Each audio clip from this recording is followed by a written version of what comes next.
Anne Robert, nous allons proposer à nos téléspectateurs aujourd'hui une réflexion qui porte sur les voies et moyens pour sortir de ce que les économistes appellent le piège de la malédiction des matières premières. Et pour cela, nous sommes allés exhumer une réflexion de deux universitaires, le Camerounais Désiré Avom et l'Italien Fabrizio Carmignani. Eh bien, il y a de cela 12 ans, ces deux économistes publiaient dans la revue d'économie du développement une étude plus que d'actualité de nos jours. Elle était intitulée « L'Afrique centrale peut-elle éviter le piège de la malédiction des produits de base ?» Eh bien, c'est plus que prémonitoire tout ça. Dommage qu'ils ne soient pas souvent suivis, ces intellectuels. Pardon. De quoi retourne-t-il? Oui, Anan, il faut dire que l'étude analyse la situation de 86 pays en développement sur une période de 40 ans qui va de 1965 à 2005. Elle évalue justement l'impact de la dépendance aux produits de base sur les indicateurs de développement. Mais Anan, ce qui nous importe davantage, c'est les solutions qu'il propose. Comment est-ce qu'il faut sortir du piège justement de la dépendance à ces produits de base? Non, Jean-David, Jean-David, on aimerait que vous partagiez avec nous les grandes lignes de la dépendance aux hydrocarbures. Oui, Robert, disons que dans le cadre de cette chronique, le temps est compté, il est limité, mais nous avons, n'est-ce pas, noté 3 exemples. Eh bien, ces pays qui dépendent des matières premières, du pétrole particulièrement, on a noté, d'après cette étude, eh bien, que ces pays sont extrêmement vulnérables au choc extérieur. Et cela impacte fortement leur structure macroéconomique, ce qui décourage les investissements et à la longue, cela impacte également leur croissance. Eh bien, le deuxième effet, vous êtes ici à Pointe-Noire, vous l'expérimentez, c'est que cela renchérit davantage la vie au quotidien, notamment sur les secteurs non marchands comme l'éducation ou bien la santé.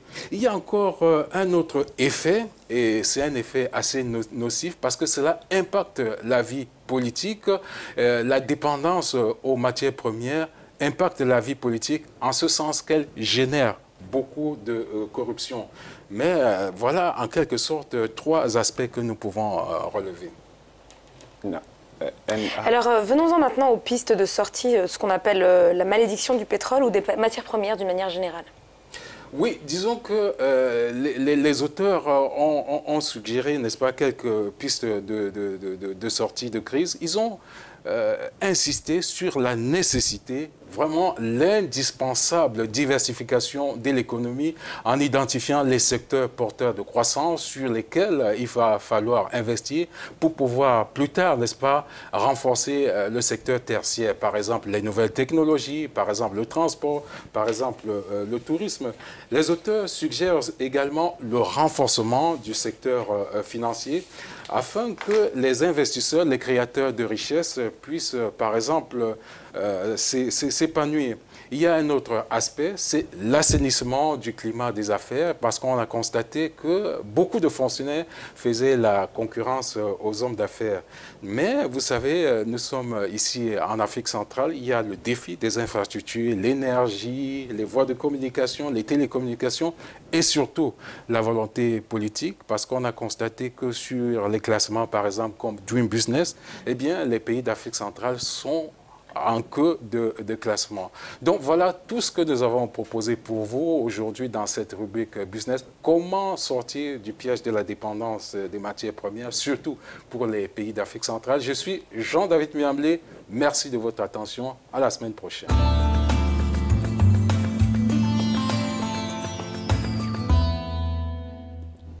Merci de nous avoir suivis d'un bout à l'autre. Merci de nous avoir suivis jusqu'à la fin. Pour ceux qui ne sont pas encore abonnés, abonnez-vous. Cliquez sur la cloche de notification et surtout partagez cette vidéo. Nous voulons également dire merci à tous ceux qui nous soutiennent par nos plateformes PayPal que vous allez trouver dans la barre de description et par notre plateforme Patreon. Vous allez trouver cela sur la plateforme. Donc cette famille va également essayer de grandir pour nous appuyer dans nos recherches et dans l'amélioration de la qualité de la production. Donc, si vous avez des suggestions, ne manquez pas de nous les faire sur la qualité et même également sur la quantité. Si vous désirez des vidéos plus longues, nous sommes prêts à faire des des tutoriels sur des sujets qui vous préoccupent.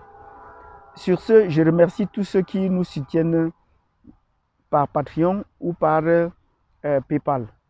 Merci, que Dieu vous bénisse et à plus tard.